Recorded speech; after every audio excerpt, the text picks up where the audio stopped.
Bueno, estamos con Luisa González, presidenta de la Revolución Ciudadana, quien fuera candidata a jefa de Estado en las últimas elecciones en el Ecuador. Bueno, gracias Luisa por acercarte a la Argentina, participar de esta cumbre mundial de comunicación política. La primera consulta es, bueno, ¿qué estás viendo en estas dos jornadas, en este encuentro? Bueno, primero, feliz de estar en Argentina, me encanta estar aquí. Y lo segundo, pues participar de la cumbre es muy importante para nosotros, que es dar a conocer dentro de todo el ámbito de la comunicación política, de estrategas, candidatos que también hay aquí, autoridades, qué es lo que pasó en las últimas elecciones en Ecuador, que fue que más allá de que tú hagas una campaña bien o mal, hay campañas sucias, terriblemente duras que tienes que enfrentar, usos al margen de la ley y un fraude que es lo que se cometió en Ecuador en las últimas elecciones. Esa fue la charla incluso que diste en el primer día junto con Daniel Iboscus. ¿Qué nos podés contar de esa charla y bueno, la reacción de la gente, la participación? Bueno, sabes que mucha gente se me acercó después y se sintió identificada y me dice, mira, a mí me hicieron algo parecido en mi provincia, en mi país, y es una práctica por lo visto generalizada en muchos casos, ¿verdad?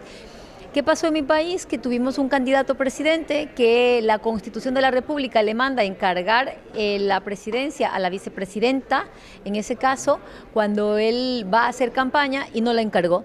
Fue candidato y fue presidente a la vez. Violó la Constitución, luego usó bienes públicos para hacer campaña, los recursos del Estado en un país que tiene casi la mitad de la población en pobreza, donde la violencia es tan fuerte que muere una persona cada hora.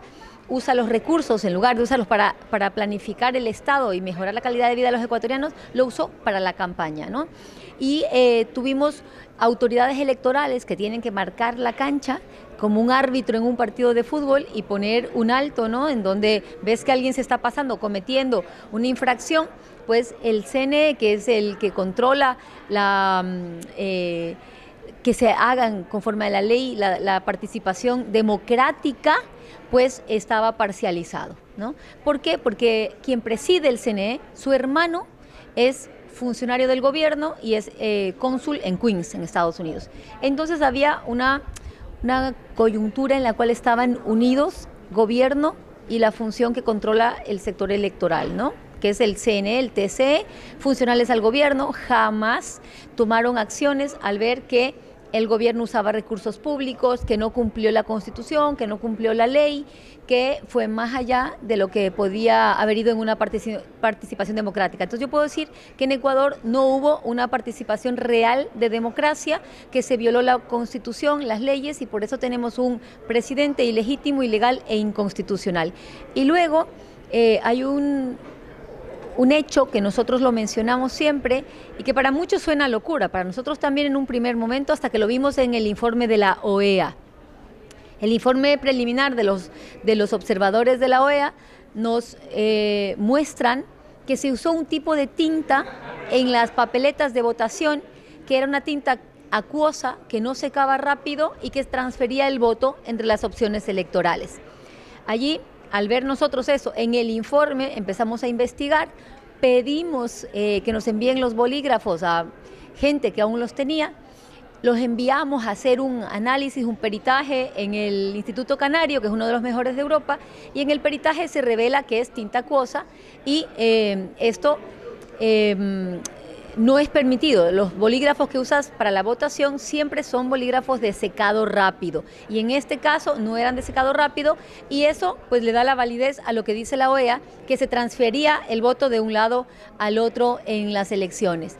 Más allá de que declararon estado de sitio pocas horas antes de las elecciones, justamente en las provincias en donde yo tenía mayor votación. Y en la Amazonía son 6 provincias y declaran estado de sitio en 2 provincias exactamente de la Amazonía. Y son las 2 en las que yo gané en la primera vuelta, ¿no? Bloquearon el ingreso al país, cerraron las fronteras justo cuando tenían que llegar los observadores internacionales. Inconsistencias en las actas donde se resumía la votación.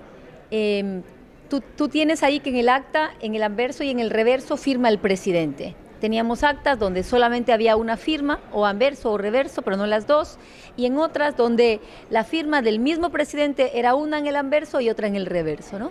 Pedimos que se abran las urnas, nunca las abrieron, nunca se procedió a recontar votos, nunca nos dieron paso a abrir ni una urna siquiera. Ahora, esta situación de degradación institucional, democrática, me animo a decir, viene de hace unos años, porque digo, la salida forzada del expresidente Rafael Correa, lo que ocurrió con el ex vicepresidente Glass en la Embajada de México, quien fuera candidato a presidente en la misma campaña, Villavicencio, asesinado, y hay una situación muy grave. ¿Cómo podemos calificar el momento que vive hoy político y social y económico Ecuador?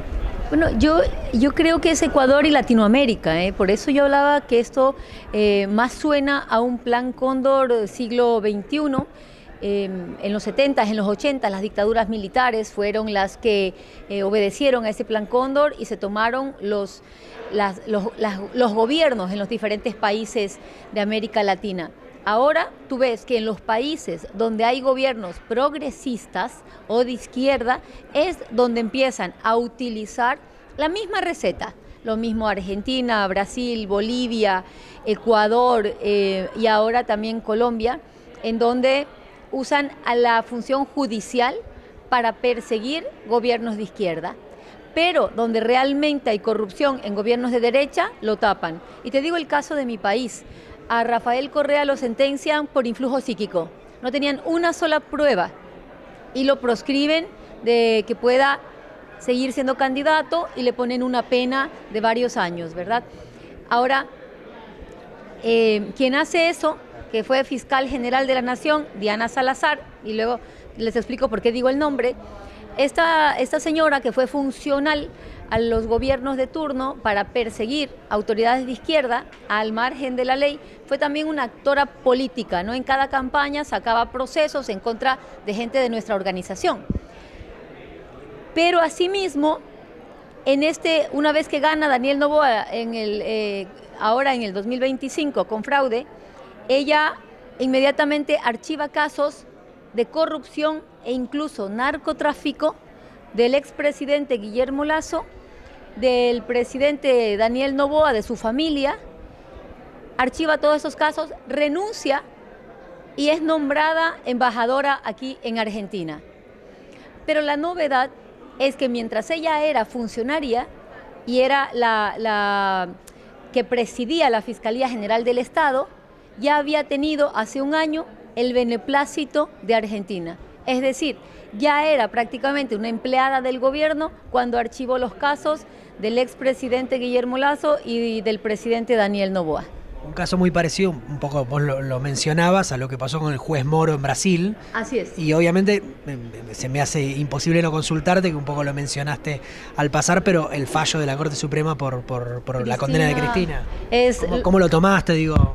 Cuando ocurrió lo de Cristina, para mí es un calco de lo que pasó, como tú bien dices, con el juez Moro, con Correa, con Diana Salazar, aquí en Bolivia también, en todos los países donde hay gobiernos progresistas, con una característica también, que los gobiernos progresistas somos los que le hemos dado mejor calidad de vida a nuestra población.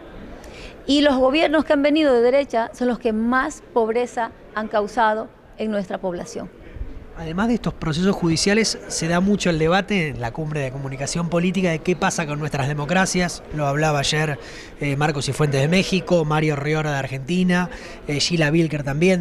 Aparece esta cuestión de qué pasa con nuestras democracias, más allá de, obviamente, los procesos judiciales o el lawfare, como se le denomina, sino también lo que pasa en las redes sociales, con las fake news, con la inteligencia artificial, todo un mundo en donde, bueno, es difícil controlar todos esos aspectos, todos esos segmentos que se están dando. ¿Qué mirada tenés vos de esta situación? Bueno, yo sí creo que hay una frágil democracia en cuanto hay poderes hegemónicos y fácticos, la prensa, los grandes medios que tienen más llegada a la población a través de redes sociales, la pauta, tienen más recursos para poder pautar y llevar mensajes fakes, ¿no? Y la gente consume y se alimenta mucho de fakes también.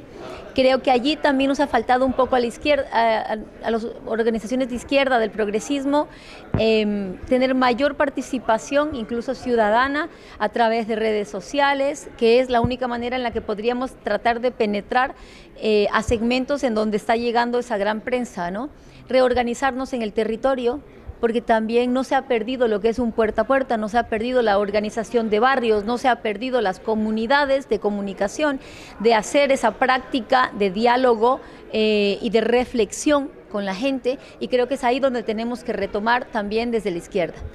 Me resulta interesante lo que mencionás de los medios. Nosotros en Noticias D problematizamos toda la cuestión de qué pasa con los medios en nuestro país y en la región, donde hay muchos lugares donde hay desiertos mediáticos, digo que faltan medios, que las poblaciones son hablados por medios por ahí nacionales o internacionales y no tanto de sus problemas. ¿Qué mirada tenés respecto a eso? Porque estamos hablando de audiencias, de vecinos a las cuales intentamos hacerle llegar un mensaje, una política pública, y muchas veces se hace dificultoso.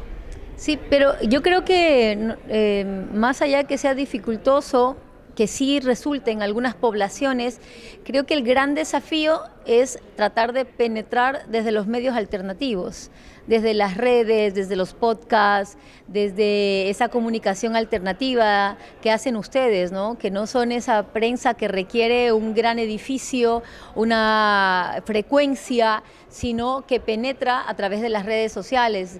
El TikTok, el Facebook tienen, al menos en Ecuador, una gran penetración, alcanzan a la mayor parte de la población y desde allí, sabiendo comunicar en cápsulas adecuadas, con el mensaje preciso, creo que se puede también ir llevando hacia otro lado la comunicación y la conciencia a la gente, ¿no?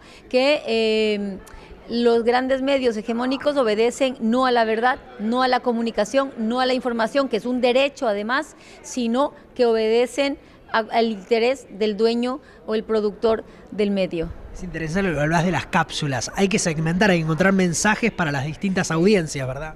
Sí, totalmente, ver cómo llegas a cada población, ¿no? No todos tenemos el mismo interés, las mismas preocupaciones, entonces pues también ir sintiendo la localidad, ¿no? Sintiendo qué es lo necesario en esa población y llegar con ese mensaje. Luisa, muchísimas gracias. Gracias a ustedes, un abrazo.